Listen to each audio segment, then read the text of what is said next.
Commander Crow che lo precede in avvio. Cesnia è una favorita, secondo me però non così solida, anche se è giusto che sia la favorita.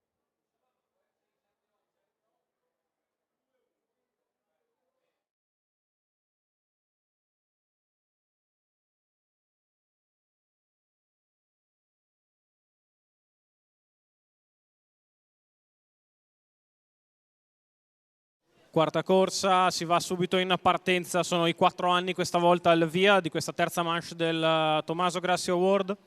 Commander Crow, Cazzaniga Light, Correo, Carlitos JVS, Cesnia Daghi, Cleo Ors. Seconda fila Ciro Jet, Carlitos Venere, Canaletto RL, Cristal da Col.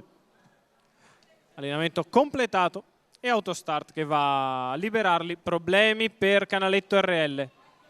In partenza c'è Carlitos JVS che va subito al condurre con all'esterno Cesnia Daghi, la quale chiede e ottiene strada all'imbocco della prima curva.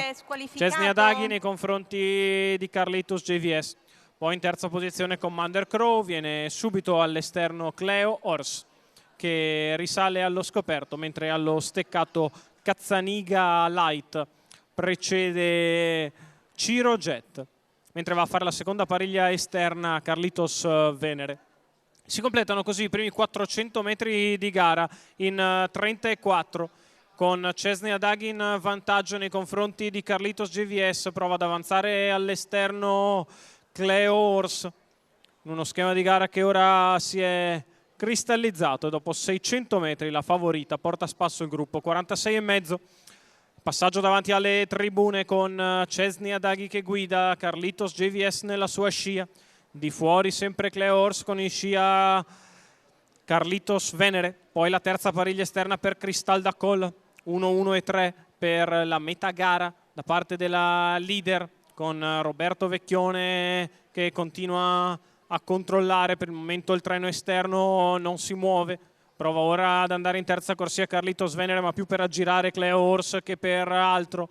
Anche Cristal da Col per il momento non si mette in azione, così Cesnia Daghi e Carlitos JVS prendono un paio di lunghezze a Commander Crow che prova a spostare all'esterno, guadagna lungo lo steccato allora Cazzaniga Light, precedendo sempre Ciro Jet che è chiuso a 300 metri dalla conclusione. Dopo una paletto in 14,5 Cesnia Daghi scappa per venire a portarsi a casa la vittoria. Carlitos JVS prova a non perdere le tracce, poi Commander Crow in mezzo alla pista, Cristal da Col, Cesnia Daghi in fuga dal resto del gruppo. Roby Vecchione porta a casa il punteggio pieno, Cesnia Daghi che vince facile nei confronti di Commander Crow. Al terzo posto è Cristal da Col, foto stretta per il quarto tra Carlitos JVS e Ciro Jet sfortunatissimo. 29,6 ad arrivare, 1,15,2 il ragguaglio cronometrico, cost to cost facilissimo per Cesnia Daghi. Roberto Vecchione per il training di Salvatore Valentinio, colori della signora Anca Lavinia Popitiu.